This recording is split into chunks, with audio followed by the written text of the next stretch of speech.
नमस्ते और आप सभी का स्वागत है आज के इस रात्रिकालीन संस्करण में। आज हम बात करने जा रहे हैं वैश्विक परिदृश्य में भारत के संदर्भ से, और हमारे साथ हैं अभिजीत चावड़ा जी। अभिजीत जी, आपका स्वागत है। धन्यवाद सर। तो ये बात होती है कि विश्व में हमारे मित्र कौन हैं और शत्रु कौन हैं। तो क्या अंतर्राष्ट्रीय संबंधों में कोई मित्र या शत्रु होता भी है? ये बहुत अच्छा प्रश्न पूछा है सर आपने। अंतर्राष्ट्रीय संबंधों में कोई मित्र या शत्रु नहीं होता है।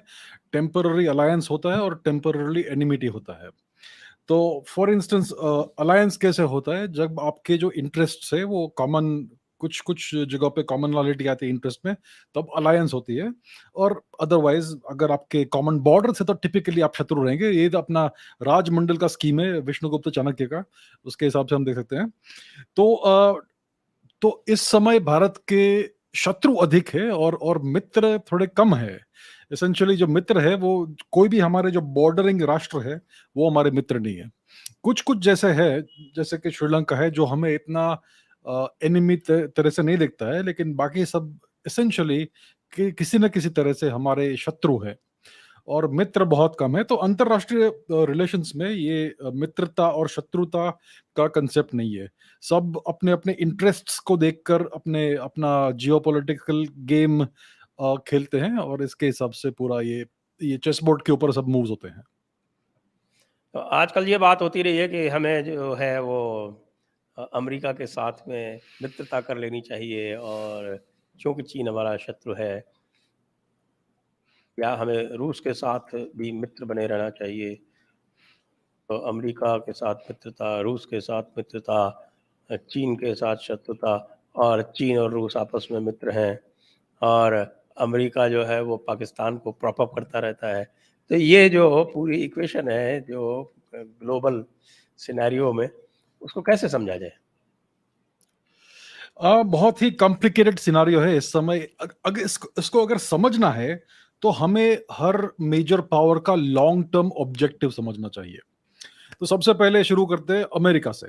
फॉर इंस्टेंस अमेरिका अभी सिंगल एक सोल सुपर पावर है, तो उनका लॉन्ग टर्म ऑब्जेक्टिव क्या है? उनका लॉन्ग टर्म ऑब्जेक्टिव ऑब्वियसली ये है कि उनका जो हेजेमनी है, जो उनका जो प्राइमेसी है दुनिया में, वो बना रहे। और अमेरिका हमेशा एक बाइपोलर वर्ल्ड चाहता है। बाइपोलर मतलब गुड वर्सेस बैड। उनकी जो जनता है, उनका जो पब्लिक है, वो यही अब्राहमिक डायकोटोमी समझता है, गुड वर्सेस इविल। तो अमेरिका हमेशा अपने आप को as the good guy portray करता है। उनका हॉलीवुड इसमें बहुत बड़ा साथ देता है। तो America always needs a bad guy. उनको हमेशा एक बड़ा शत्रु चाहिए। अभी 20th सेंचुरी में उनका सबसे बड़ा शत्रु था यूएसएसआर, जो दो सुपर पावर्स थे। फिर 1990s में यूएसएसआर कलैप्स हो गया। फिर एक ही सुपर पावर रहा बहुत समय तक। अब चाइना फिर धीरे धीरे उभर रहा है। तो अमेरिका क्या चाहता है कि अमेरिका वर्सेस चाइना का लंबा एक सिनारियो चले, cold war kind of thing. और हमेशा America will be the good guy, China को बैड गाय के तरह से पोर्ट्रे करेंगे। तो यूएस का ये ऑब्जेक्टिव है, एक बाइपोलर वर्ल्ड। उनकी इच्छा है कि एक बाइपोलर वर्ल्ड फिर से बन जाए। चाइना क्या चाहता है? चाइना चाहता है यूनिपोलर वर्ल्ड। वो चाहते हैं कि चाइनीज कम्युनिस्ट पार्टी चाहती है कि 2050 के आसपास तक वो अमेरिका को रिप्लेस कर दे as the only global superpower. उनका ये बहुत बड़ा स्वप्न है, राइट। और वो नहीं चाहते कि गुड वर्सेस बैड ऐसा कुछ वो चाहते हैं कि पूरी दुनिया में सिर्फ उनका उनका ही प्राइमेसी हो। तो they will be the middle kingdom, बाकी सब छोटे छोटे राष्ट्र रहेंगे। और कोई बड़ा राष्ट्र वो नहीं चाहते हैं। कोई अगर बड़ा राष्ट्र रहेगा तो उसको तोड़ देना चाहते हैं वो। तो उनका भारत की तरफ जो पॉलिसी हमेशा रहा है वो सेपरेटिज्म को बढ़ावा देने का पॉलिसी रहा है। So we can see that. तो चाइना का यूनिपोलर वर्ल्ड का ऑब्जेक्टिव है। अब कुछ और मिडिल पावर से, जैसे कि भारत है, जैसे कि आजकल रशिया से मिडिल पावर तो नहीं कहेंगे, लेकिन फिर भी let's consider Russia, Bharat, France. ये सब जो मिडिल पावर्स है, ये चाहते हैं मल्टीपोलर वर्ल्ड। वो चाहते हैं कि अलग अलग पावर्स बने रहे और वो अपने एक दूसरे के साथ कोऑपरेट करे for a better world, until उनमें से कोई एक उभर के आ जाए। अभी हर एक का एक स्वप्न तो रहता ही कि उनका इवेंचुअली लॉन्ग टर्म में सुपर पावर स्टेटस बन जाए, लेकिन जब तक सब मिडिल पावर से तब तक एक दूसरे के साथ कोऑपरेट करेंगे। तो भारत, फ्रांस, रशिया एटसेट्रा ये एक मल्टीपोलर वर्ल्ड चाहते हैं, और इससे हमें मालूम पड़ता है कि कौन चेस बोर्ड किस तरफ लोडेड है। तो फॉर इंस्टेंस भारत और रशिया का बहुत ही लॉन्ग स्टैंडिंग अच्छा रिलेशनशिप है, क्योंकि भारत और रशिया के बीच में कोई कॉमन बॉर्डर नहीं है और कोई कॉमन ऐसे एस्पेक्ट नहीं है जियोपॉलिटिकल जिससे उनकी शत्रुता बने। सो इंडिया और रशिया लॉन्ग टर्म अलाइज कह सकते हैं आप। ऑफिशियल अलायंस कोई नहीं है, लेकिन फिर भी लॉन्ग टर्म पार्टनरशिप डेफिनेटली रहेगा। भारत और फ्रांस के भी बहुत सारे कॉमन इंटरेस्ट है, तो भारत और फ्रांस का भी there is no cultural connect Bharat और फ्रांस के बीच में, लेकिन जियोपॉलिटिकली बहुत सारे कॉमन फैक्टर्स है जो भारत और फ्रांस को साथ में लेकर चल सकते हैं। इजराइल एक छोटा राष्ट्र है, लेकिन फिर भी एक सिग्निफिकेंट पावर है, क्योंकि वो न्यूक्लियर पावर है, undisclose nuclear power, but everyone knows that. So Israel और इंडिया के बीच में भी कोई कल्चरल कनेक्शन नहीं है, लेकिन फिर भी बिकॉज ऑफ जियोपॉलिटिकल रीजंस काफी सारा कोऑपरेशन का बहुत पोटेंशियल है। यूके, अगर आप यूके को एक बड़ा पावर आज भी समझेंगे, लेट्स से ऑडियंस समझती है कि यूके बड़ा पावर है, तो यूके एक वसाल स्टेट है अमेरिका का। कॉलोनी तो नहीं है, लेकिन वसाल स्टेट है। क्योंकि उनका सारा का सारा foreign policy essentially US dictate करता है। अगर आप जापान की बात करेंगे, जापान एक सिग्निफिकेंट इकोनॉमी है, number 3 economy in the world, और उनका मिलिट्री स्ट्रेंथ भी काफी अच्छा है। बट जापान एक वसाल स्टेट नहीं है, वो एक ऑक्यूपाइड स्टेट है। जापान की धरती के ऊपर अमेरिका के 120-130 से अधिक परमानेंट मिलिट्री बेसेस है, और उनका कॉन्स्टिट्यूशन यूएस ने लिखा है, और जापान का गवर्नमेंट कोई भी मेजर डिसीजन नहीं ले सकता without US approval. So Japan is a US occupied state, जैसे कि जर्मनी भी है और टू सम एक्सटेंट इटली भी है। तो ये जियोपॉलिटिकल चेस बोर्ड है। तो जो राष्ट्र भारत के साथ कोऑपरेट कर सकते हैं, बड़े राष्ट्र, उनमें रशिया आता है, उनमें फ्रांस आता है, उनमें इजराइल भी आ सकता है, लेकिन इजराइल भी काफी हद तक यूएस से कंट्रोल्ड है। तो काफी कॉम्प्लिकेटेड सिनारियो है, और आजकल जियोपॉलिटिकल सिनारियो बहुत जल्दी इवॉल्व हो रहा है, बहुत जल्दी चेंज हो रहा है। अर्लियर अगर आप 20वीं शताब्दी की बात करें, तो जियोपॉलिटिकल चेंज आपको डेकेड अपॉन डेकेड दिखता था। 21st सेंचुरी में, 2020s में जियोपॉलिटिकल चेंज आपको ईयर अपॉन ईयर दिख रहा है, इतना फास्ट इवॉल्विंग सिनारियो है। तो ये ग्लोबल सिनारियो है इस समय, और दैट्स द सिचुएशन। इसमें आपने कहा कि जापान ऑक्यूपाइड स्टेट है, यूके वासल स्टेट है। भारत को आप कैसे देखते हैं? क्या भारत भी एक मेंटली कॉलोनाइज्ड स्टेट नहीं है? भारत मेंटली कॉलोनाइज्ड स्टेट तो डेफिनेटली है, क्योंकि हमारा जो मेजर लैंग्वेज है, मैं भी मेरा जो सबसे प्रिय लैंग्वेज अगर आप कहेंगे तो इंग्लिश है। सबसे कंफर्टेबल मैं इंग्लिश में हूँ। हम सब किसी ना किसी तरह से मेंटली कॉलोनाइज्ड है। कुछ लोग कम हद, कुछ लोग कम है, कुछ लोग अधिक है, लेकिन ये है। भारत का पूरा सिस्टम कॉलोनियल सिस्टम है, कॉन्स्टिट्यूशन कॉलोनियल सिस्टम है, कॉलोनियल कॉन्स्टिट्यूशन है, लॉज भी है, इंस्टीट्यूशंस भी है, सब कुछ कॉलोनियल ही है। तो ये बहुत बड़ा प्रॉब्लम है। लेकिन भारत की जो फॉरेन पॉलिसी है, वो आज 2022 में एक इंडिपेंडेंट फॉरेन पॉलिसी है। भारत अपने राष्ट्रहित को देखकर ही अपनी फॉरेन पॉलिसी बना रहा है। ऐसा नहीं मैं कह रहा हूं कि बिल्कुल कंप्लीटली स्वतंत्र है, बहुत सारे कंस्ट्रेंट्स है, बहुत सारे बड़े बड़े पावर्स है जिनका थोड़ा ध्यान रखना पड़ता है, ख्याल रखना पड़ता है कि भाई इनको ऑफेंड नहीं कर दे हम, इसके लिए। और उनका बहुत सारे इंटरनल दबाव भी है भारत के अंदर। भारत के इंटरनल मैटर्स में बहुत दबाव है वेस्ट के, स्पेशली यूएस के, through a variety of means. बहुत सारे institutions you could say compromised है भारत में, and so on and so forth. So ये सारे बहुत प्रॉब्लम्स है, लेकिन फिर भी अगर आप ओवरऑल मैक्रोस्कोपिक व्यू देखेंगे, तो अगर आप भारत को यूके से कंपेयर करेंगे, अगर आप भारत को जापान से कंपेयर करेंगे, तो भारत का बहुत ही इंडिपेंडेंट फॉरेन पॉलिसी है, और बहुत सारी चीजों में भारत यूएस को मना करता है। जैसे कि फॉर इंस्टेंस अभी एक ट्रेड एसोसिएशन से भारत ने विड्रॉ कर दिया।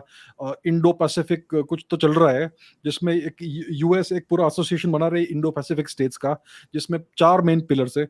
तो भारत ने 3 पिलर मान लिए, लेकिन ट्रेड पिलर में भारत ने मना कर दिया कि we are not agreeing right now, we will have to see how things evolve. तो ये सब चल रहा है। भारत ऑब्वियसली रशिया से, रूस से तेल खरीद रहा है कम दाम में।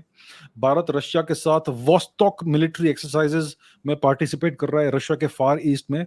तो भारत अपनी इंडिपेंडेंट पॉलिसी फॉलो कर रहा है बिकॉज हमारे नेशनल इंटरेस्ट के हित में ये है, और अमेरिका को ये बिल्कुल पसंद नहीं आता है। अमेरिका बार बार भारत पर दबाव लगा रहा है, बहुत हॉस्टाइल एक्शंस कर रहा है। पाकिस्तान को ऑलमोस्ट $500 million का वो एड पैकेज दे रहे हैं टू अपग्रेड उनके जो F-16 फाइटर प्लेन्स है। ये बिल्कुल हॉस्टाइल एक्शन है। अब भारत का कोई भी एक्शन ऐसा नहीं है जिससे अमेरिकन नेशनल सिक्योरिटी को कोई भी प्रॉब्लम हो सकता है, लेकिन ये एक्शन से अमेरिका डायरेक्टली अफेक्ट कर रहा है भारत के नेशनल सिक्योरिटी को। So this is a very unfriendly, almost enemy kind of action, right? तो ये सब अभी चल रहा है, टग ऑफ वॉर चल रहा है भारत और यूएस के बीच में। अमेरिका चाहता है कि इंडियन फॉरेन पॉलिसी कंप्लीटली उनके कहने पर चले, और भारत ये बिल्कुल स्वीकार नहीं कर रहा है। So India is actually speaking an independent nation from the policy perspective, foreign policy perspective. UK का ये सिचुएशन नहीं है, जापान का ये सिचुएशन नहीं है, ऑस्ट्रेलिया का ये सिचुएशन नहीं है, वेस्टर्न यूरोप के किसी भी राष्ट्र का ये सिचुएशन नहीं है, with the exception of France. France का टू सम एक्सटेंट थोड़ा इंडिपेंडेंट फॉरेन पॉलिसी है। इजराइल का इतना इंडिपेंडेंट फॉरेन पॉलिसी नहीं है, थोड़े हद तक है, लेकिन कंप्लीटली नहीं है। सो इन सब के कंपैरिजन में भारत का फॉरेन पॉलिसी एक्चुअली स्वतंत्र है, फिर भी बहुत सारे कंस्ट्रेंट्स है। वैसे ये कहा जाता है कि it is dangerous to be an enemy of America, but it is absolutely fatal to be a friend of America. जी, जी, बिल्कुल।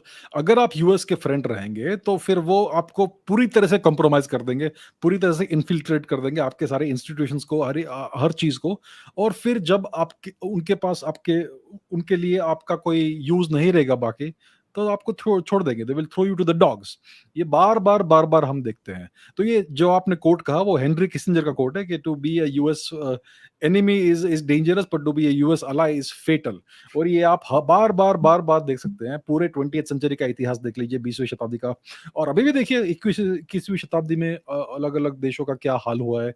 तो yes, it is definitely true. सबसे बड़ा आज जो बुली है विश्व का, जिसे जिसे हम वो अपने आप को ग्लोबल सुपर कॉप कहते हैं, वो यूएस है। लेकिन उनका जो जो वो अपने आप को ग्लोबल पुलिसमैन का रोल दिया है उन्होंने अपने आप को। लेकिन वो जो रूल्स को अप्लाई करते हैं to enforce the rules of as a policeman, ये बहुत ही अनइक्वल तरह से करते हैं। उनका जब भी मर्जी आए, वो रूल चेंज कर देते हैं। और फिर भी ये लोग बात करते हैं about the rules based global order. ये रूल्स बेस्ड ग्लोबल ऑर्डर नहीं है, it is the whims based global order. उनके जो विम्स है, उसके हिसाब से वो चलाना चाहते हैं दुनिया को। तो ये सब चल रहा है। So India is right now in not a very strong nation. We have to accept facts क्या है। आज इंडिया एक मिडिल पावर है। इंडिया 10 वर्ष के कंपैरिजन में, आज का 10 वर्ष पहले के कंपैरिजन में अगर आप देखेंगे, तो भारत काफी हद तक ज्यादा पावरफुल हो गया है। लेकिन फिर भी India is just a regional power, India एक लोकल पावर है, इंडिया एक मिडिल पावर है। लेकिन भारत का जियोपॉलिटिकल फुटप्रिंट बढ़ रहा है, भारत का इकोनॉमिक फुटप्रिंट बढ़ रहा है। पूरी दुनिया के जितने भी इकोनॉमीज है आज, उनमें सबसे अच्छी इकोनॉमिक ग्रोथ भारत में हो रही है। So there are very good signs for India, और ये भारत के शत्रुओं को बिल्कुल पसंद नहीं आ रहा है। ये सब अलार्म बेल्स को रिंग कर रहा है कि भारत की इकोनॉमी फिर से टेक ऑफ हो रही है। भारत की डिफेंस सिचुएशन भी अच्छी है। चाइना भी भारत से इतना वो कर नहीं पा रहा है एट द बॉर्डर रीजन्स, जो वो करना चाहता है। तो ये सब भारत के शत्रु जो है, ये सब देखकर खुश नहीं है। और या that's the situation we are in. और भारत के लिए अभी क्या करना चाहिए? इंडिया हैज टू इंश्योर कि हमारी इकोनॉमी एट एनी कॉस्ट बढ़ती रहे, 8% प्लस, 10% प्लस इफ पॉसिबल। अभी 13% बढ़ गई थी, which may be a flash in the pan, लेकिन ये बहुत अच्छे साइंस है। और हमें सबसे पहले $5 ट्रिलियन के मार्क को टच करना है, और फिर $10 ट्रिलियन के मार्क को टच करना है। अगर हम $10 ट्रिलियन इकोनॉमी बन जाएंगे पर पर एनम GDP, then we will almost be untouchable. क्योंकि विथ योर जीडीपी आपका हार्ड पावर भी बढ़ता है, आपका मिलिट्री पावर भी उसके करस्पॉन्डिंगली साथ में इंक्रीज होता है प्रोपोर्शन में। So that's what India needs to do. जी, और अब इसको अगर देखें तो जो हमारी जो राजमंडल थ्योरी है, हमारे जो शत्रु हैं, वो मुख्यतः चीन और पाकिस्तान हैं। जी, लेकिन जैसा हम देख रहे हैं पिछले कुछ समय से, आइए जरा थोड़ा-सा इनका विश्लेषण कर लें कि हमारी नेबरहुड में क्या स्थिति है। तो पाकिस्तान दी न्यूक्लियर इस्लामिक न्यूक्लियर पावर, उसकी ये स्थिति है कि वो अपने यहाँ बाढ़ की स्थिति भी संभालने में सक्षम नहीं है, उसकी स्टेट कैपेसिटी समाप्त हो चुकी है। तो अब क्या पाकिस्तान के बारे में हमें, उसको जो हमने स्थान दे रखा है, क्या हम पुनर्विचार कर सकते हैं? पाकिस्तान को मैं किस तरह से देखता हूं, मैं पाकिस्तान को एक टेम्पररी स्टेट की तरफ से देखता हूं। Pakistan is a temporary nation. ये कुछ साल तक है, जब तक भारत एक मिडिल पावर है। पाकिस्तान का क्या यूटिलिटी है as a stick to beat India with. सबसे पहले यूके ने इसको इस तरह से उपयोग किया as a stick to beat India with. उसके बाद यूएस का रोल बढ़ गया, तो उन्होंने पाकिस्तान को इस तरह से यूज किया as a stick to beat India with. और आज पाकिस्तान का वो यूटिलिटी चाइना के लिए है। और फिर से यूएस बीच में आ गया है, जो अपनी कोल्ड वॉर मेंटालिटी को लेकर है। यूएस हमेशा इंडियन डिप्लोमेट्स को बोलता है कि आप लोग की कोल्ड वॉर मेंटालिटी है, wake up, we are in the 20th century, आप लोग कोल्ड वॉर माइंडसेट से क्यों सोचते हो। लेकिन उन्होंने जो अभी किया है, जो पाकिस्तान को $500 का एड दे रहे हैं, that is cold war, standard cold war ये प्लेबुक। एक पूछता हूँ, दिस इज फॉरेन जी मिलिट्री सेल्स में किया है इन्होंने, तो it is not actually aid. तो पाकिस्तान को पैसे देने पड़ेंगे। पाकिस्तान के पैसे अगर 450 मिलियन दे देंगे तो मुझे लगता है अच्छा ही है, और बैंकरप्सी और जल्दी आएगी, उनके पास रहता ही कुछ बिलियन डॉलर ही है, उसमें से 4.5 दे देंगे तो होगा क्या उनका? जी, उन्होंने जो पाकिस्तान को दिया है वो एक्चुअली एक अपग्रेड पैकेज दिया है। उनके जो F-16 है वो काफी पुराना F-16 है, तो उसको वो about half a billion dollars worth का, $450 मिलियन वर्थ का अपग्रेड करेंगे। तो उसका पैसा पाकिस्तान जरूर देगा यूएस को, लेकिन अमेरिका पहले ये सब ब्लॉक कर रहा था, अभी उसको अप्रूव किया है। So that is a completely hostile action against India, and this is something they should do in the cold war 20वीं शताब्दी में। तो उन्होंने फिर से ये काम किया है। तो अगर आप भारत के शत्रुओं की बात करेंगे तो यस, डेफिनेटली चीन है, डेफिनेटली पाकिस्तान है, लेकिन एक शत्रु वेस्ट भी है। और वेस्ट का मतलब क्या है? The US. US doesn't want कि भारत आगे बढ़े। उन्होंने एक बार चाइना के साथ बहुत बड़ा ये मिस्टेक किया था कि चाइना का राइज उन्होंने एड एंड अबेट किया। तो अब ये भारत के साथ कभी देखना नहीं चाहते कि भारत भी इन द फ्यूचर एक बड़ा राष्ट्र बन जाए। तो यूएस भारत को यूज करता है एज अ बलवॉर्क अगेंस्ट चाइना। तो भारत को कुछ कुछ तरह से एड करता है, हेल्प करता है, और कुछ कुछ तरह से अंडरमाइन करता है भारत को। तो ये हम देखते रहते हैं। अगर आप अभी आप पाकिस्तान की बात कर रहे हैं, Pakistan is a temporary nation.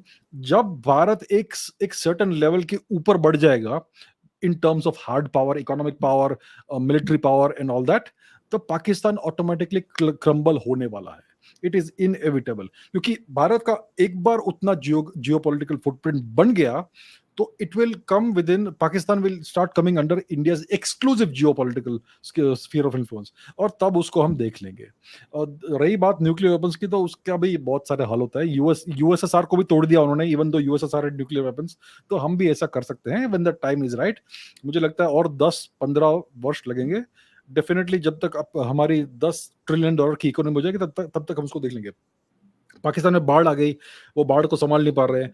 वहां पर मैंने आज न्यूज देखा कि हड़प्पा में बाढ़ आ गई थी, हड़प्पा जो और मोहनजोदड़ो में, और हमारी जो वो पुरानी ड्रेनेज सिस्टम थी 4,500 वर्ष पुरानी, वहां से सब पानी ड्रेन हो गया। तो अच्छा। हमारी उतनी वो ड्रेनेज सिस्टम आज भी चल रही है। और पाकिस्तान आज भी नहीं कर पा रहा है कुछ। बिल्कुल बिल्कुल, तो ये सिचुएशन है। सो पाकिस्तान एक एक बिल्कुल बैंकरप्ट नेशन है। Pakistan is owned by the generals and the army, और कुछ भी डेवलपमेंट नहीं करना चाहते वहां पे, क्योंकि सारा पैसा उनको निकालना है और अपने फैमिलीज को खिलाना है, जो बाहर अलग अलग देशों में, विदेश में रहती है, लंदन में, यूके में, यूएस में, जहां पे भी रहते हैं। उनके सारे फैमिली मेंबर्स तो वेस्ट में ही रहते होंगे। तो ये सिचुएशन है Pakistan. We have to just, जब as long as our economy is growing, हमें कुछ डरने की जरूरत नहीं है। पाकिस्तान को इवेंचुअली हम देख लेंगे। पाकिस्तान को क्रम्बल होना ही है। पाकिस्तान के अंदर बहुत सारे इंटरनल फॉल्ट लाइंस है जो हमने कभी क्रिएट नहीं किए। उनके अपने ही फॉल्ट लाइंस है। अगर आप खैबर पख्तूनख्वा को देख लीजिए, पश्तूनिस्तान को देख लीजिए, बलूचिस्तान को देख लीजिए, सिंध को देख लीजिए, और पंजाब को भी देख लीजिए, उसमें भी कितने सारे प्रॉब्लम्स है। तो हर कोई, ये सारे इंटरनल फोर्सेस है जो स्वतंत्रता चाहते हैं पाकिस्तान से, आर्मी से। दे मे नॉट लव इंडिया, ये हमें समझना है कि भारत से उनका कोई प्रेम नहीं है। बलूचिस्तान भी आजकल आज आज वो कहेंगे कि वी लव इंडिया, लेकिन उनका कोई एक्चुअल प्रेम नहीं है इंडिया से, बलूचिस्तान का या पश्तूनों का या सिंध का, क्योंकि उनका, जैसे हम जानते हैं कल्चरल और रिलीजियस चीज है, उनका कल्चर रिलीजन पूरा अलग है, तो there is no way they can love us. Pashtun भी एक्चुअली भारत से कोई प्रेम नहीं करते, but they hate Pakistan more than they dislike India. तो इसके ये अभी हमें दुबई में देखने को मिला था। बिल्कुल बिल्कुल, we can see the hatred, बहुत बहुत ही पुराना और बहुत स्ट्रॉन्ग हेट्रेड है पाकिस्तान के लिए। तो पाकिस्तान एक्चुअली पूरा रिंग फेंस्ड है दुश्मनों से, बाहर भी दुश्मन है, ईरान भी बिल्कुल पसंद नहीं करता पाकिस्तान को, बलोची पसंद नहीं करते। So Pakistan is just a bomb waiting to go off when India is strong enough. जब भारत एक स्ट्रेंथ तक पहुंच जाएगा कि फिर चीन पाकिस्तान को एड नहीं कर सकता और यूएस पाकिस्तान को एड नहीं कर सकता, तो पाकिस्तान खत्म हो गया। That's how long Pakistan will last. It's a matter of maximum 10-15 years, और तब ये पूरा मामला सुलझ जाएगा। जी हाँ, उसकी जो ट्रेड डेफिसिट है वो मैं देख रहा था, वो अभी 5-6% के आसपास है। करंट अकाउंट डेफिसिट उसकी 5-6% के आसपास है, और उसका जो टोटल एक्सपोर्ट के लिए जो उसके पास फॉरेन करेंसी है वो जस्ट अबाउट 1 मंथ के आसपास है। तो ये सारे मार्कर जब किसी कंट्री के होते हैं तो ये माना जाता है कि उसकी इकोनॉमी जो है वो लगभग कोलैप्स कर चुकी है। पाकिस्तान की इकोनॉमी लगभग कोलैप्स कर चुकी है। वो $1.3 बिलियन के लिए पता नहीं कितने समय से नाक रगड़ रहे हैं IMF के सामने, और $1.3 बिलियन तो उनके पास आए, और $20 बिलियन का उनका नुकसान हो गया फ्लड में। जी जी जी। और उनके पास, जैसे भारत में ऐसा कुछ भी होता है, जैसे कोविड हुआ है, ये भी कि कोई फ्लड्स आते हैं, कोई अर्थक्वेक आते हैं, तो हमारे पास पूरा एक डिज़ास्टर रिस्पॉन्स सिस्टम है, डिज़ास्टर मैनेजमेंट अथॉरिटी है, सेंटर में है, हर स्टेट्स में है, और एक बिल्कुल वेल ऑयल्ड सिस्टम है।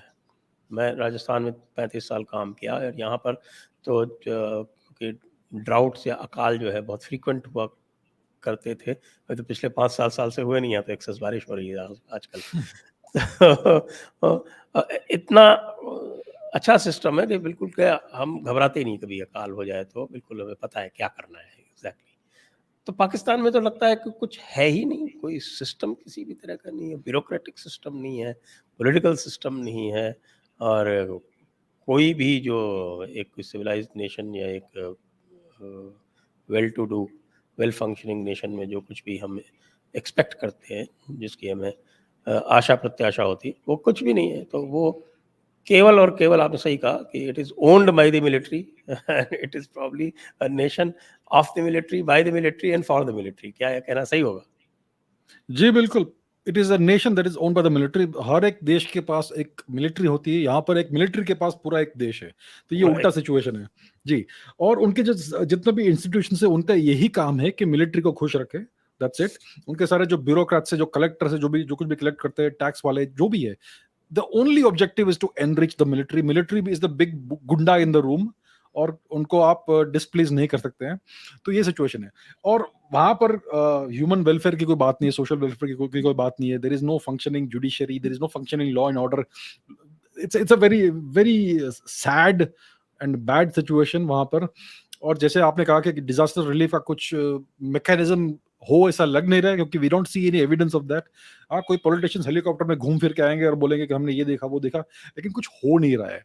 दे आर जस्ट वेटिंग कि ये सब बाढ़ खत्म हो जाए और फिर धीरे धीरे लोग अपना अपना रास्ता देख ले और जो भी कर सके कर ले। ये सिचुएशन है। So Pakistan is definitely a nation that is almost bankrupt, almost on the verge of bankruptcy. बहुत वर्षों से it has been on the verge of collapse, लेकिन कोलैप्स नहीं हो रहा है, क्योंकि before it collapses somebody comes and aid them, because they want Pakistan to stay there, they want Pakistan to remain, because Pakistan is a thorn in India's side। तो उसका यही utility है आज। यूएस भी नहीं चाहता है कि पाकिस्तान कोलैप्स हो जाए, चाइना भी नहीं चाहता है कि पाकिस्तान कोलैप्स हो जाए। ये बहुत ही एक अजीब सिनारियो है, जहां पर यूएस और चाइना का सेम ऑब्जेक्टिव है वीजा पाकिस्तान। टिपिकली अगर आप किसी भी जियोपॉलिटिकल एंगल को देखेंगे, वेदर ये जापान है, वेदर ये ताइवान है, वेदर यूरोप है, वेदर अफ्रीका है, यूएस और चाइना का हमेशा डाइवर्जेंट ऑपोजिट वर्ल्ड व्यू है। लेकिन विद पाकिस्तान, दोनों सेम चीज चाहते हैं कि Pakistan should stay there, Pakistan should not collapse, and Pakistan should be something that is always useful to beat India with. ये बड़ा बहुत ही अजीब अजीब सिनारियो है। जी, मैं दर्शकों से अनुरोध करूँगा कि आप अभिजीत जी से प्रश्न पूछ सकते हैं सुपर चैट के माध्यम से और व्हाट्सएप के माध्यम से। और आपसे अनुरोध है कि इस वीडियो को शेयर करें, लाइक भी करें, जो भी देख रहे हैं कृपया लाइक का बटन दबा दें और सब्सक्राइब अवश्य कर लें। और सब्सक्राइब के लिए हमने एक इस समय एक सब्सक्रिप्शन वीक चलाया हुआ है, तो इसमें आपका योगदान अपेक्षित है। आप सब्सक्राइब करने के साथ-साथ आपको मैं ये भी दायित्व देना चाहता हूँ कि आप 5 और अपने मित्रों से सब्सक्राइब करावें। और हमें सपोर्ट करने के लिए जो आप देख रहे हैं वो डिस्क्रिप्शन में आप जाकर उनको लिंक को दबा के हमें सहयोग अवश्य करें, क्योंकि अब हमारे पास एक बड़ी इवेंट आने वाली है नवंबर में, उसके लिए भी हमें सहयोग की अपेक्षा है। अब आते हैं चाइना पर। तो शी जिनपिंग 10 वर्ष पूरे करने जा रहे हैं। तो ये शी जिनपिंग का ये जो 10 वर्ष हैं, आप इसको कैसे देखते हैं? क्या उसने चीन को आगे बढ़ाया या वो चीन को एक डाउनवर्ड स्पाइरल पर ले जा रहा है? शी जिनपिंग का अगर हम परफॉर्मेंस देखेंगे तो उनके ये ऑलमोस्ट 10 वर्ष के टेन्योर में चाइना का इकोनॉमी काफी बड़ा है, लेकिन ये तो है, वी हैव टू अग्री, लेकिन उनका इकोनॉमिक ग्रोथ स्लो हो गया है। पहले 8%, 10%, ऑलमोस्ट 12% कभी कभी होता था पर ईयर।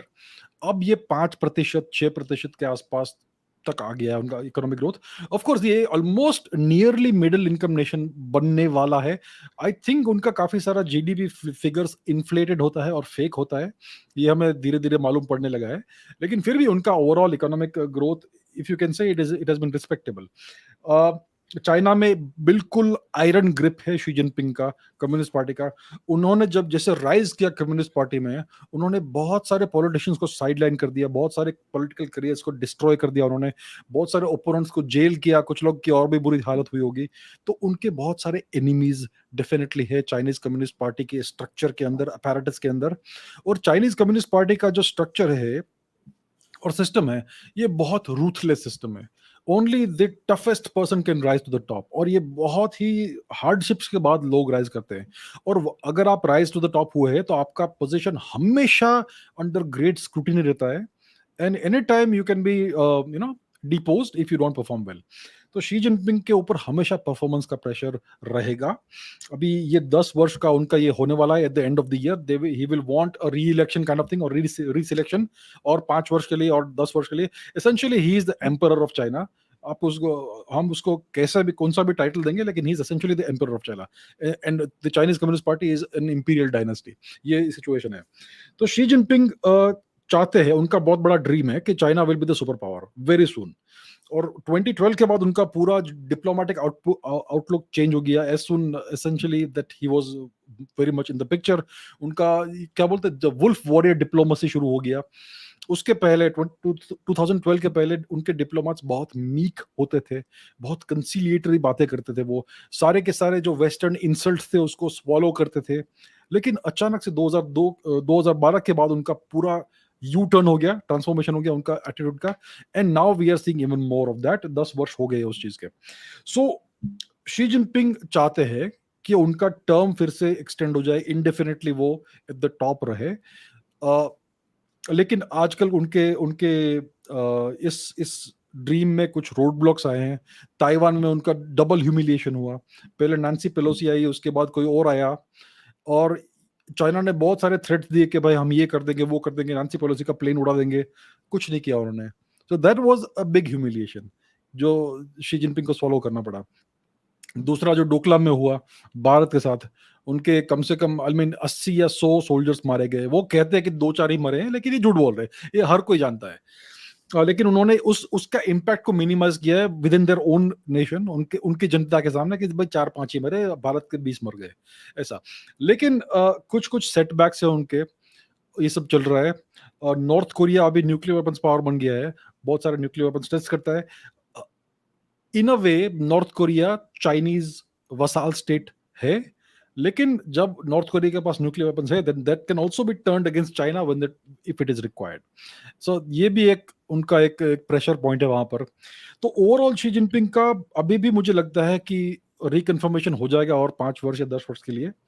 लेकिन how long will it last, we are not sure. अभी उनकी आयु भी थोड़ी बढ़ रही है, and there must be some other contenders in the Chinese communist party जो हम जानते नहीं है, क्योंकि उनका सिस्टम बहुत ही ओपेक है। उसके अंदर क्या चल रहा है किसी को समझता नहीं, until something happens very big at the very top. So we don't know अभी पॉलिटिकल सिचुएशन क्या है, लेकिन as far as I see he should be reconfirmed. और मुझे लगता है एक और पॉसिबिलिटी है कि अगर उनको पॉलिटिकल प्रेशर बहुत दिख रहा है इंटरनली कि भाई ताइवान में ह्यूमिलिएशन हो गया, इकोनॉमी स्लो डाउन हो रही है, ये सब हो रहा है, then he may look for some kind of easy win, जिससे पब्लिक खुश हो जाए और उनके पॉलिटिकल ओपोनेंट्स भी शांत हो जाए। Easy win always sounds like a military manoeuvre.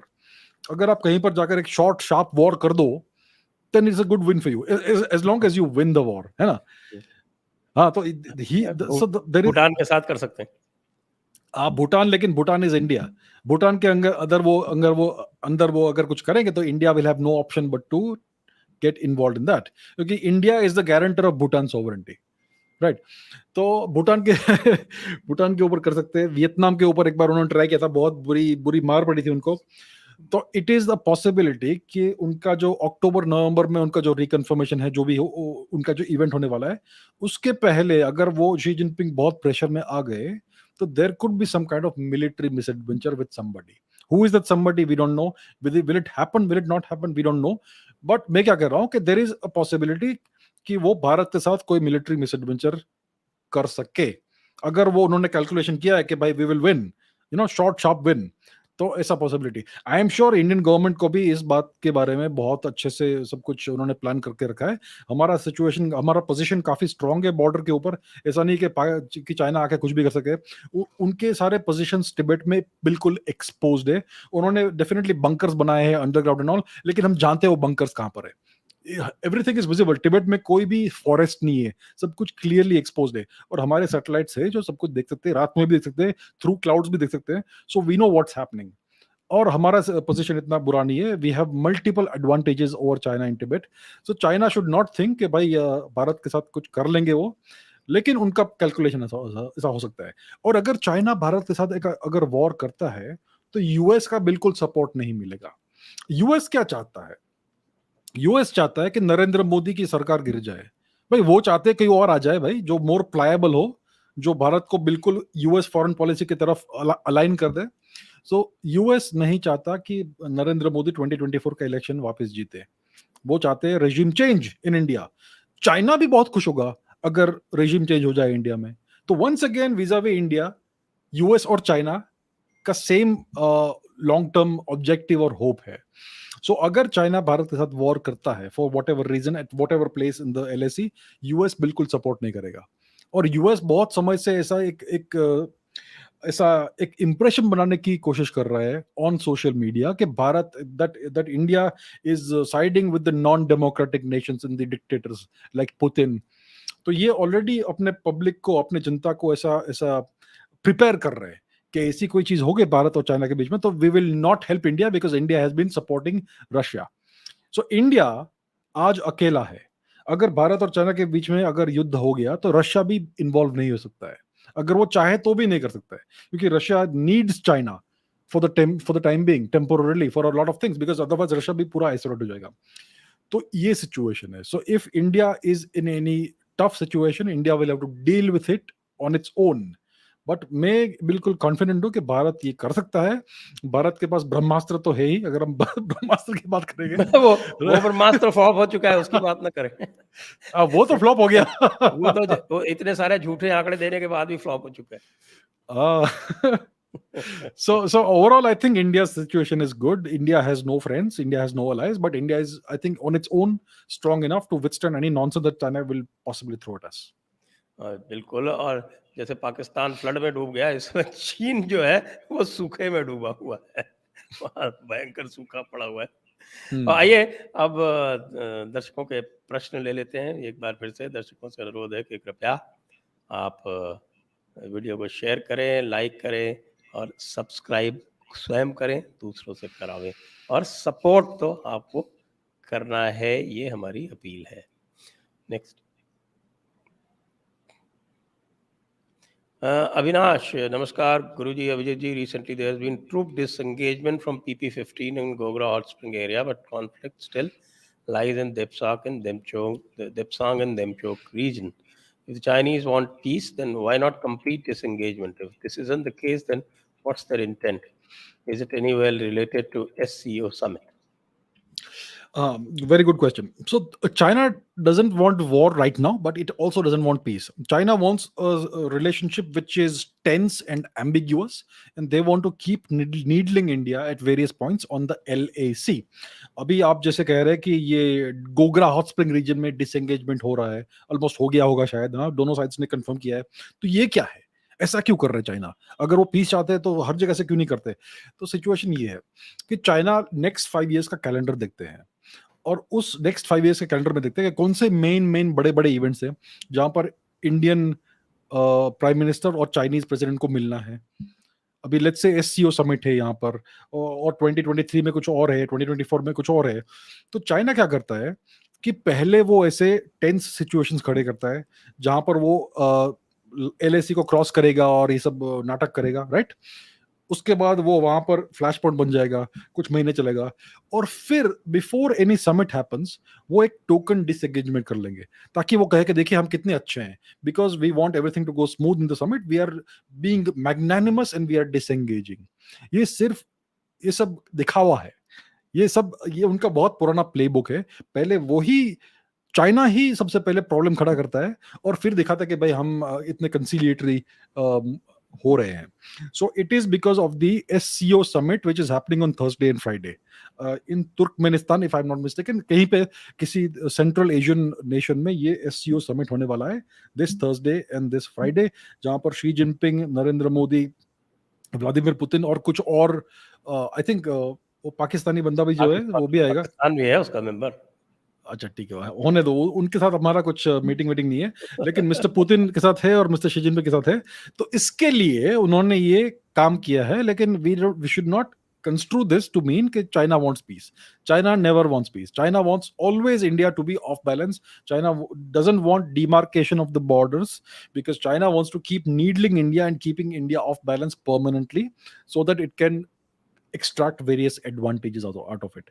तो यही बात है. So you are right, it is related to the SCO summit. It is because of the SCO summit that they are doing this token disengagement. और कुछ नहीं है. It is not a major gesture of friendship. It is a gesture of being duplicitous. AP, sir, the more I listen to Indian military expert bureaucrats, the bigger brain damage I get. I heard one Indian general talking how Putin invaded Ukraine, implying he was wrong. Putin destroyed all biolabs and saved Russia. He's a hero. Please comment. So, मैं नहीं जानता आपका, I don't know which bureaucrats and military experts you're referring to. I'm not sure. I don't watch the news anymore, so I have no idea who's saying what. Yeah. I would say, so if somebody says Putin was wrong to invade Ukraine, then I would say that somebody else was wrong to have this coup in Ukraine, the Maidan Revolution, which was a regime change operation done by the US. Why do they keep on doing that? Why do they keep on expanding, encroaching eastwards step by step into all the territories that Russia has traditionally seen as its zone of military geopolitical influence? Americans have been needling Russia for the past 3 decades. So eventually कुछ ना कुछ तो उसका reaction आने वाला था. Ukraine was the red line. Ukraine has historically been Russian territory. It was called Novorossiya for centuries. It was called various Russian names. Kiev was the place where the Russia was first born as a nation. The Kievan Rus almost 1,000 years ago. So Ukraine has always been part of Russia's extended sphere of influence and traditionally Russian territory itself. So if the Americans started encroaching there, that was a red line the Russians could never have allowed, because then you will have NATO right on its doorstep. ये कभी बर्दाश्त नहीं करने वाले थे ये लोग, and that's why Putin was left with no option but to undertake this operation. और पुतिन का इसमें ऑब्जेक्टिव क्या है? पहले हमें लगता था कि 1 सप्ताह के अंदर पूरे यूक्रेन को खा जाएंगे, ये नहीं हुआ. फिर लगा कि 3 महीने में कर लेंगे, नहीं हुआ. आज सिचुएशन क्या है कि 1/4 of Ukraine is now essentially in under Russian control, and what Putin is ensuring is that through the very slow war, through the very traditional warfare that he is employing, they are going to permanently end the threat that Ukraine can pose to Russian national security. Before this war started, Ukraine had the largest standing army in the whole of Europe, more than France and Germany put together. उसको बहुत ही greatly undermined किया है Russia ने without even using the air force. That's a huge achievement. So Ukraine essentially, in the long run, will cease to exist as a nation as it existed until February this year. और ये बात है. So is it wrong? Is it right? There is no wrong and right in geopolitics. Who can will do. Who can't will not do. So Putin was in a position that he could launch the military operation, and he did it because he was capable of doing it, and he was capable of defending his national interests. So there is no right or wrong in this. And if somebody, I don't know who it is, I'm not naming anyone, I don't know, but if somebody is saying that this side is right and that side is wrong, then that person or persons are being extremely naive. There is no right and wrong in geopolitics. There's only strength and power, and who can and who can't. Right. Next, Saurabh Kulkarni. Sir, American deep state is supporting and aiding ISIS and Al-Qaeda Syria to bring down Assad regime that they've been doing now for almost 15 years, or maybe even more, almost 20 years now. Assad regime, just like that, they want to use Pakistan terrorists to bring down Modi government before 2024 election. Pakistan will start a conflict with India. Your thoughts, Abhijit Bhai? Yeah, it is now quite well known that ISIS, etc., have been used by the US for various geopolitical purposes for their geopolitical objectives in the Middle East region, even in Central Asia to some extent. And Al Qaeda also, we know that, all the various bad guys that have operated as terrorists or whatever you want to call them in the past 30, 40, 50 years, starting from the Abu Nidal thing in Libya, which nobody remembers today. Yeah, all of that in some way or the other has a US hand behind it. Whether you talk about Osama bin Laden, who was supported by the US materially and in various ways during the Afghan war. He was a mujahideen, he was a freedom fighter. I mean, some US newspapers called him a freedom fighter, right? They portrayed him, they lionized him as a freedom fighter. Then whether you talk about Saddam Hussein, who was America's guy, they aided him, they abetted him, they raised him to whatever level he was. They used him in a war against Iran because they hated Iran because of whatever happened earlier, and so on and so forth. So the US has always played these games. All the various terrorist outfits, they are all used by the US from time to time, and right now they are the good guys in the fight against Assad, which is so strange, right? Now when it comes to using Pakistan against India, the US financed Pakistani terrorism in India for more than 30 years. We know that. The Kashmir exodus, the genocide of the Kashmiri Hindus, which happened in 1989, 90, around that time, that was all financed by the US. The Americans knew exactly what was happening, and whenever India protested, they said it's your internal law and order matter. They used to keep saying that, the US State Department. So the Americans have in the past financed Pakistani terrorism in India. They have used that to bleed India. We know that. Now, when it comes to using Pakistani terrorists to bring down the Modi government, it is before 2024, it is completely impossible. The moment Pakistan tries something, we're going to see something bigger than the Balakot airstrikes and all that. Okay, so India has made it very clear to Pakistan: you mess with us, you can expect something 100 times worse than that. We even tested a missile in Pakistani territory, right?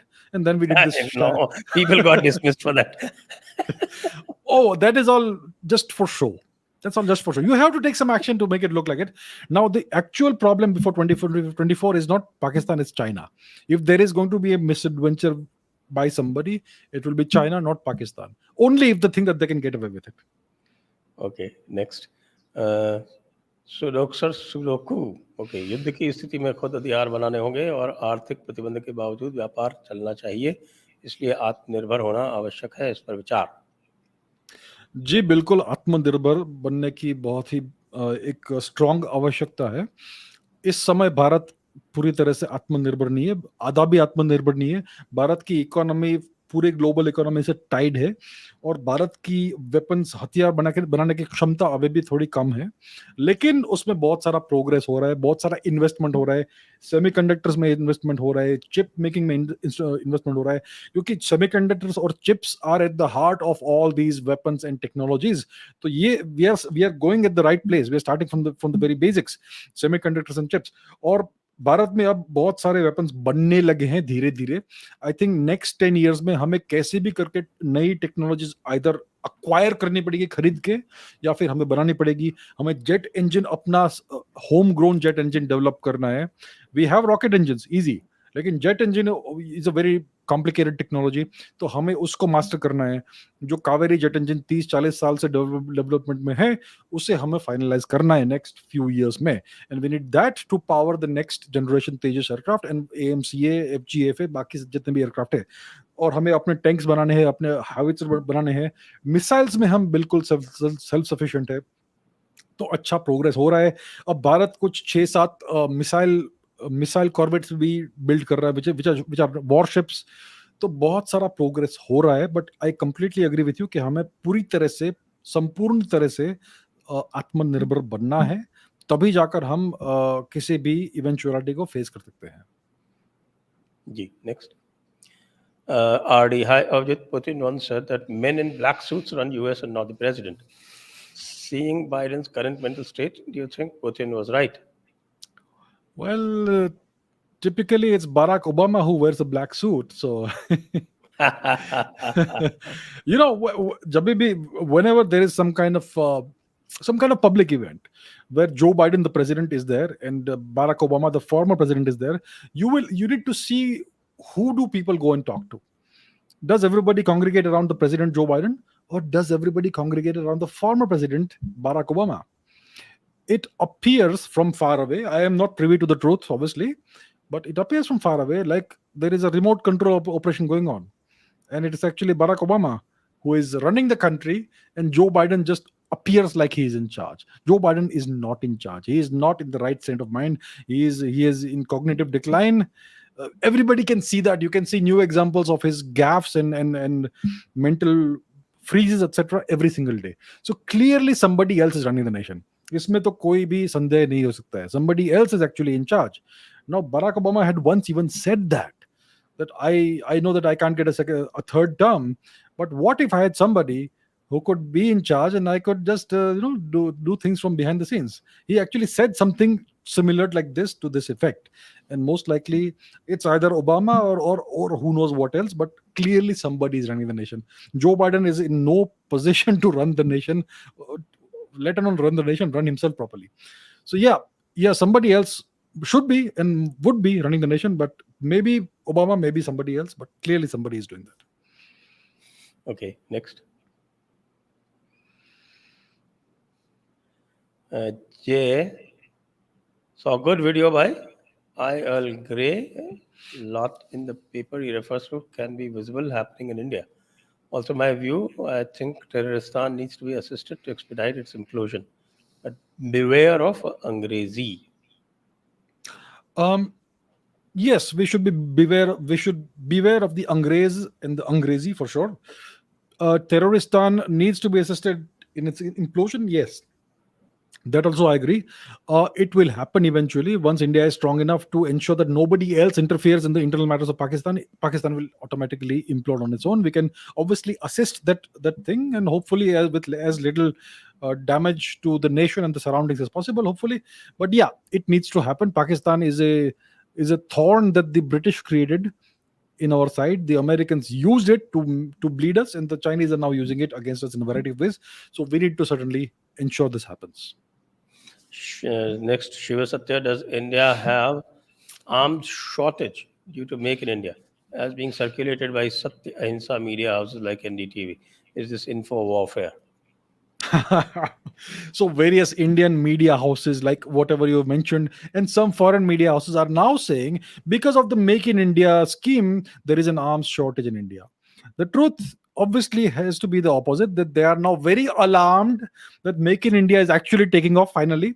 I mean, Make in India, we've been speaking about it since 2014, but now I think the infrastructure and all the pieces are in place. It's now properly taking off, and that's why all the alarm bells are going off in these places, and that's why they're trying to make it look like to the Indian public that we have an arms shortage. If there was an arms shortage, the government, what would it be, just sitting around when you have so many threats around us? No. What is the truth is that it's actually now beginning to work and get into the second gear, third gear, and that's why they are so alarmed and upset. Right. Next. question is for both, though I'm personally against it. Should Bharat give help for the flood victims in Pakistan, and if so, should we give money or aid? I think it's a hypothetical question because Pakistan itself doesn't want it. The day Pakistan accepts aid from India, its raison d'etre, the reason for existence, will be gone. Yeah, totally agree. Shiva Satya ji, Dhanyavad. What's your question? What can we expect from the armed sympathizers of China, CPIM in India in the event of war? How will our nation deal with an intra-external war situation? So, like the late General Bipin Rawat ji said, that if India goes to war, we will most likely face a 2.5 front war scenario. Two front is China, Pakistan, and point 0.5 front is some various elements within India. It's well known. Everybody knows this. The government is well aware of this.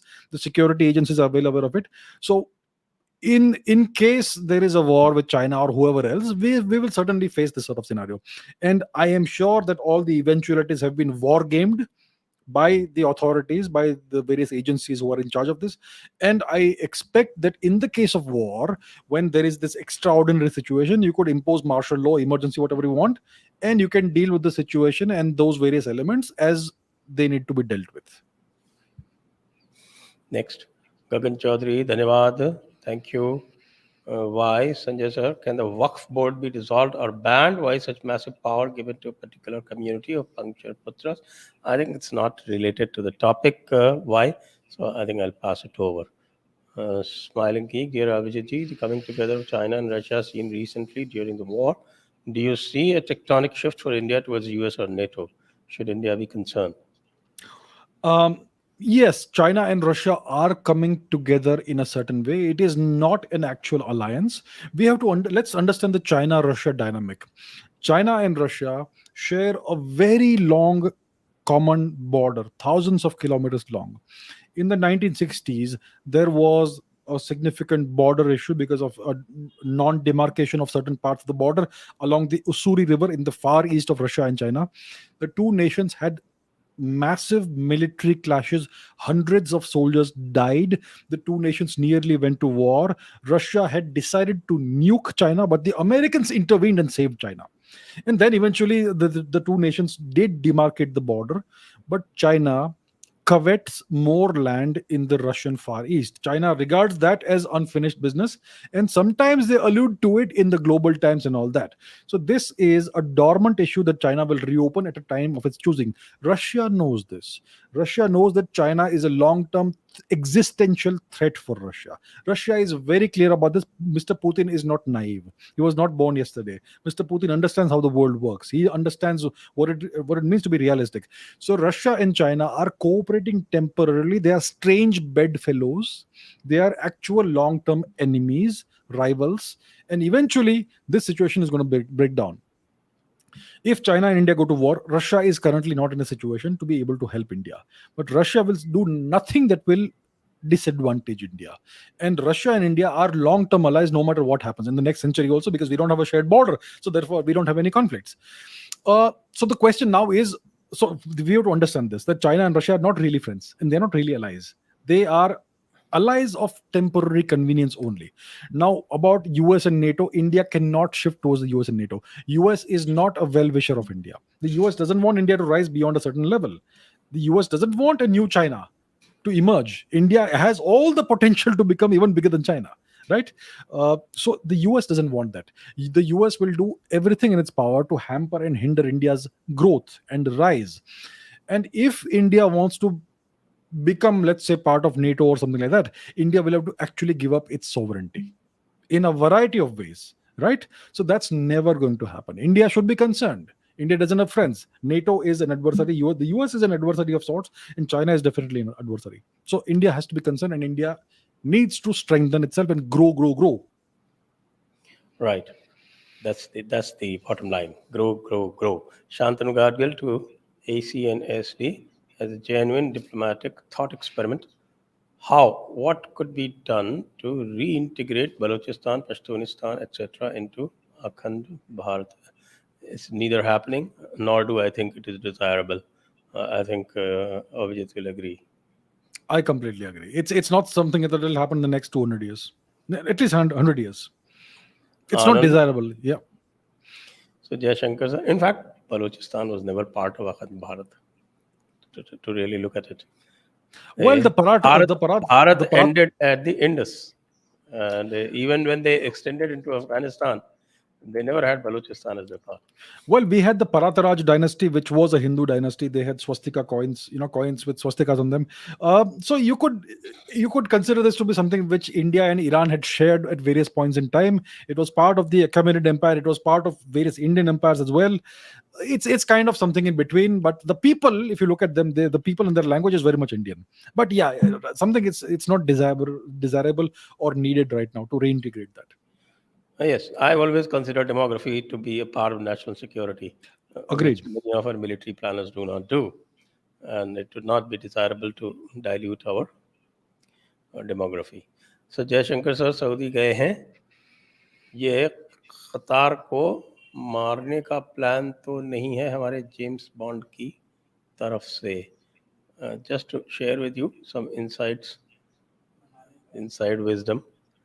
Uh, Whatever happens, Jayashankar doesn't take instructions from James Bond. He takes instructions only from the Prime Minister. Next.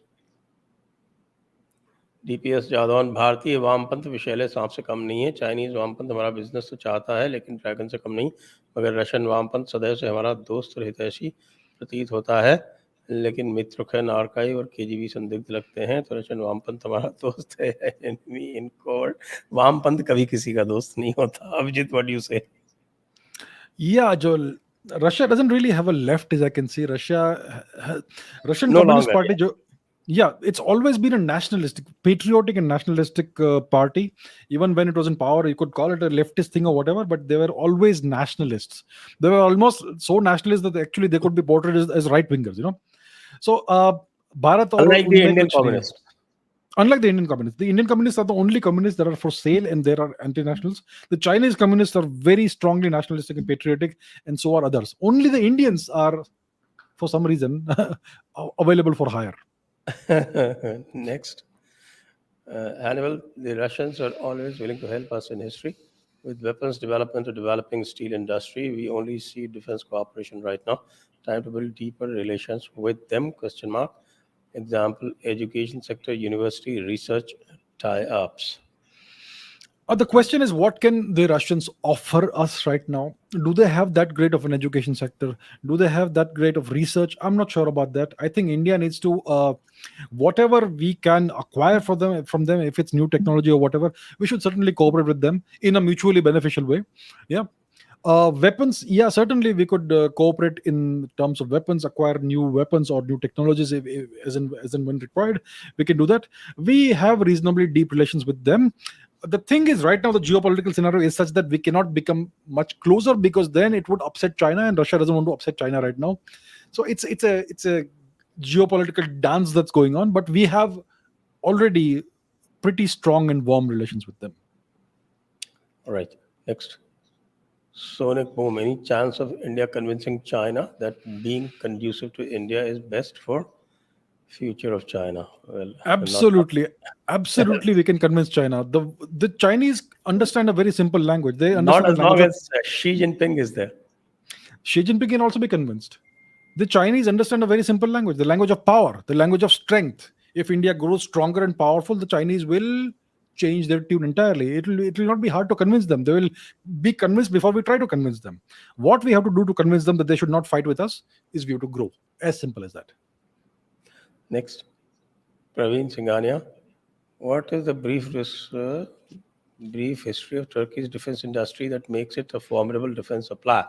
What will it take India to match or beat that level? And how are we working towards it? So the Turks have been working on various defense platforms for a very long time. They are developing a fifth generation fighter plane. They have good drones and all that. So they are a reasonably prosperous nation. They have been for a very long time because of the wealth stolen by the Ottoman Empire from all parts of the world and so on. So they were reasonably prosperous, and they were allies of NATO. So the Americans allowed them to develop various weapons platforms and technologies in their defense industry, which is why they have a good defense industry, right? It's not a formidable defense supplier, it's a good defense supplier. They have good drones and they are developing planes and various other things as well. They're good.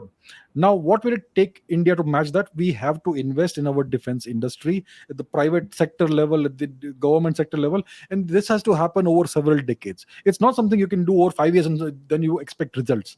This is a long term process. It's an iterative process of iterative improvements on various defense platforms. So now, for the past almost a decade, I think we have been investing in this. Soon we should start to see some results coming through. The aircraft industry is now maturing, fighter aircraft industry. We have a good reasonably good naval capability of building warships and all that. We built an aircraft carrier, which very few nations can do. So we have capabilities at that level. We now have the know-how to build submarines. So we are on reasonably strong ground, but we have to master all the fundamentals, jet engines and all. It may take another decade or two, but we are on the right track very much. Next. Maritime challenges for India and need for defense infrastructure in the south. Sambhaji Right. Rao. The maritime challenge for India is that China is trying to encroach into the Indian Ocean region. China is building bases in various places. They have the Gwadar base, the Gwadar base, the Djibouti base. They have acquired Hambantota. They want to acquire one or two places, if possible, in Bangladesh. They are trying to encircle India, right? Their submarines are typically, there's always one or two submarines of the Chinese Navy in the Indian Ocean region trying to snoop on India. So these are the challenges India is facing. India's challenge is China. What should India do for this? India needs to build more ships. If you consider a certain piece of real estate, the ocean, to be your strategic backyard, then simply saying that will not make it a strategic backyard. Slogans don't change the world. You need to have ships in numbers, in quantity. There should be visible that Indians are everywhere in this place. That's why it's the strategic backyard. So we need to build lots of ships, hopefully cheap ships. Don't invest in billion-dollar platforms. Invest in reasonably cheap ships, $50 million a piece, and invest in lots of submarines. India has to make the investment. India will have to spend the money if India wants to secure the Indian Ocean region. So that's what needs to happen. Defense infrastructure in the south. We need lots of radars. We need lots of new ports and harbors. So that's what we need to do. Right. Next one. Project Hindu Kush. How much truth is there in the recent Ukrainian resurgence against Russia? Propaganda by West or fact? It could be a mixture of both. Maybe what we are hearing these days is that the Ukrainians have launched an offensive on Kherson, I believe, and they may have retaken the city. That's what we hear. So I don't know how much truth there is to it, how much of it is propaganda. Everything, all the news that we get typically is from the West. Yeah. I mean, 95% of the social media signals and all that are from the West and various bots and all that. It's all amplified through that. So it's very hard to tell what's really happening. But even if there is some kind of Ukrainian resurgence, we have to look at the long-term picture and not what's happening on a day-by-day, week-by-week basis. Even if they have done some kind of operation or some resurgence, Russia still holds 1/4 of the entire nation's territory, and it's the most massive nation in Europe. So I think Russia still holds the upper ground as far as its military objectives and long-term geopolitical objectives are concerned. So I'm not sure how much propaganda, how much is fact. Let's wait for some more time, and the truth eventually will come out. Okay, Jinit Shah, namaskar to you both, respected sirs. How will Pakistan come under India's sphere of influence if China usurps much of Pakistan's land? See, I think Pakistan, if China tries to usurp Pakistani land, it will be overextending itself. It's already, Tibet itself has never been Chinese territory. It's already extended in Tibet. It has very thin and tenuous lines of infrastructure and communication. There are one or two rail lines and some roads which can easily be cut off. So they are actually already overextended to some extent in Tibet and in Western Central Asia. The Xinjiang region, the so-called Xinjiang region. If they come into Pakistan, they will be really extending themselves. And when India and China go to hot war in the next decade or two, we could easily cut off those lines of those supply lines and the infrastructure lines, the logistical lines. So how will Pakistan come under India's sphere of influence? As India grows economically and militarily, it is inevitable that India's geopolitical sphere of influence will expand. That is inevitable. That is the nature of power. Power abhors a vacuum, and when there is a significant concentration of power in one place, it radiates outwards. So it's going to happen eventually. We just need to wait for the next 10, 15 years and work as hard as possible to make India a bigger economy. Next. R1, Abhijit sir, you are my guru, touching your feet virtually. Thank you very much. Thank you. Ram, so do you think China or the US are going to use AI and big data to impact 2024 elections and the outcome to be favorable to them? The US will certainly try that, because all social media is owned by the US. All the platforms are American platforms, so they have a very, very significant advantage in terms of that. So they could certainly use social media trends and whatever, to set the mood of the nation and to influence people's thoughts and beliefs and moods and emotions in a certain direction. The Americans will certainly try that. The Chinese don't own any social media platforms, and we have blocked all their apps and all that. So it will be much, much harder for them to try to influence the thought process and the results of the 2024 elections. But the US is certainly in a strong position to do that, for sure. Next, Vignesh, peaceful population is simply coming in and taking over entire areas, localities in Tamil Nadu. Any possibility that this population expansion, demographic changes funded by foreign forces, or how else such rapid coordinated movement of population is possible? What's the solution to this menace/threat? I'm not really sure of what's happening. I keep my eyes open on the external front. What's happening inside in all the local politics, I'm not really I sure think of he's that. probably referring to the Waqf incident over there. I would suggest, Vignesh, that you look at the video that I did today, a short video of about 5 minutes. That would give you an idea. Abhishek ji, मैंने 3-4 years old video देखा है जिसमें बांग्लादेशी लोग illegally migrate कर रहे हैं fence वाले border से. If Mamata government is not taking any action, then what the central government is doing? Because यही लोग स्टोन पेल्टिंग, लव जिहाद एंड टेररिस्ट अटैक्स के लिए easily available हैं. Borders have to be secured, और अगर कुछ state governments cooperate nahi karte to some extent, then some solution has to be found, whichever state government it is. So I certainly agree that there are certain problem areas on India's border regions, और उसका कुछ ना कुछ तो हल निकालना ही पड़ेगा. It is for the central government to do it. How long will you blame states for their non-cooperation? So yeah, we need to find a solution. Next, Shauvik. Sanjay sir, don't you think internal enemies can cause bigger damage than US/Russia not supporting? How to take care of them? Internal security aspect is very important, and I have been stressing on that. In fact, so much that I think you can find about tens of episodes over the last few months. Yes, I cannot underscore the importance of internal security more. Prashant Gupta, Naman to Abhijit ji and Sanjay ji, all enemies around. Hopefully, Modi and our leadership is grooming the next in line to have the continuous supply for India first aligned leaders. Yes, we can hope for the best. Next, Sudhakar Durai Swami, India walking so-called secular line is only being used by the external and internal powers to beat India down with. Wouldn't it simplify our diplomatic path if we became an unapologetic Hindu nation? I think it would extraordinarily complicate India's diplomatic path right now, because every nation that is supposedly on India's side would immediately become an enemy, because nobody in the whole world, in the Western world, is favorably inclined towards Hinduism.